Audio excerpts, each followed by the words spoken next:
Telegram is one of the fastest growing and biggest social messaging apps, text apps in the world, popular all around the world, including in the United States, but almost nothing or very little seems to be known about the company. It's headquartered in Dubai, where we are now. It is run and owned, and the software is designed, written by Pavel, who began it some years ago, who almost never does interviews. It turns out he's a very interesting person, extremely interesting person.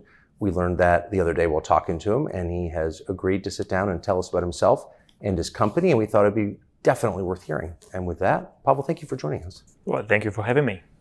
So I confess I've used Telegram. I didn't know anything about you or the company, and I was just kind of amazed by your story. And if you wouldn't mind just recreating it a little bit for our audience, where are you from? How'd you start this and why? That will be a long story. That's okay. I was born in 1984 in the Soviet Union, so it was a fun year to be born in.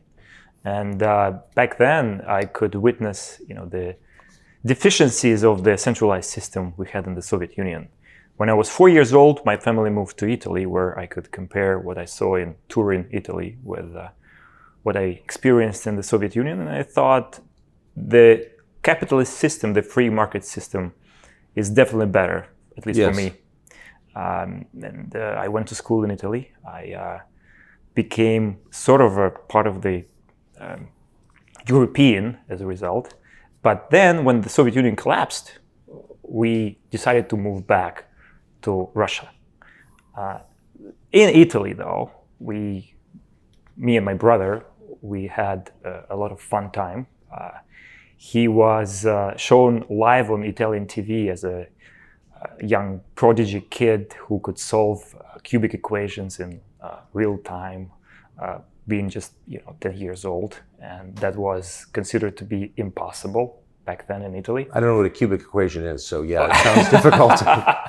Definitely. And when I first went to school in Italy, I didn't know how to speak Italian. I didn't know a single Italian word, and a lot of teachers said, like, this kid will not going to be successful in our school. By the end of the first year, I was second best. By the end of this next year, I was the best student in our class.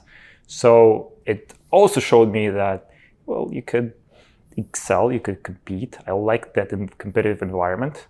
And then when we got back to Russia, it was a little bit chaotic.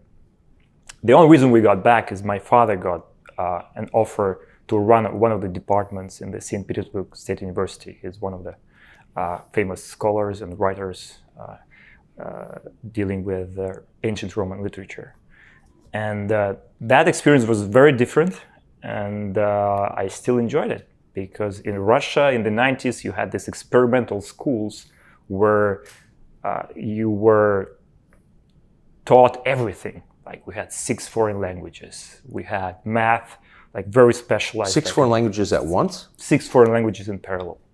You would have math similar that you would have in specialized math schools, and like chemistry at the same level you would have at schools specialized in chemistry and biology. So that was really intense.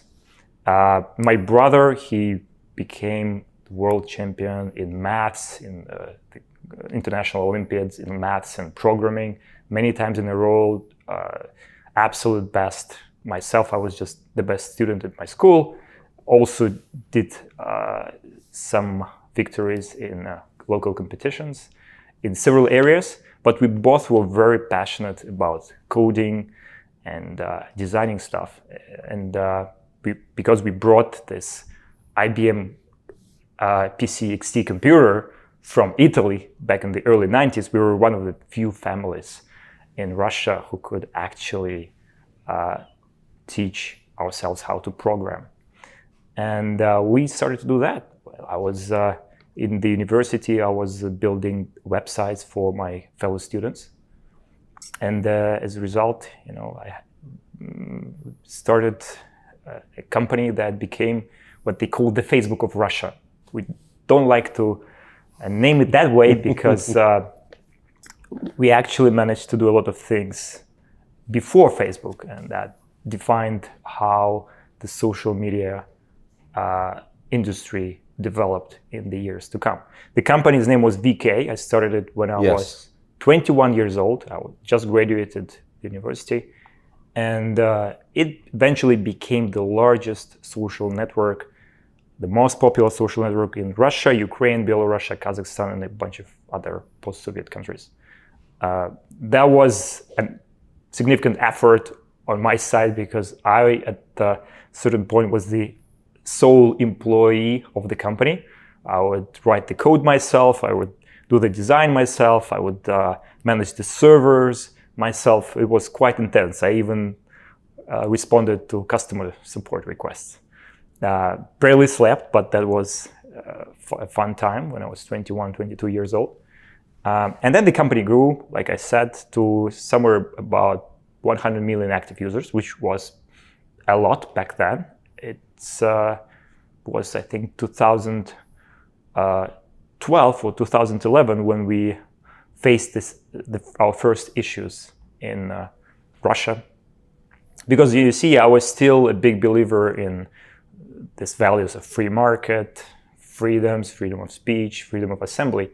So when the Russian opposition started to use VK to organize large protests in Russia, where like almost 500,000 people would go and protest on the main square or some of the main squares of the city, we were requested to ban these communities on VK by the government. And I refused.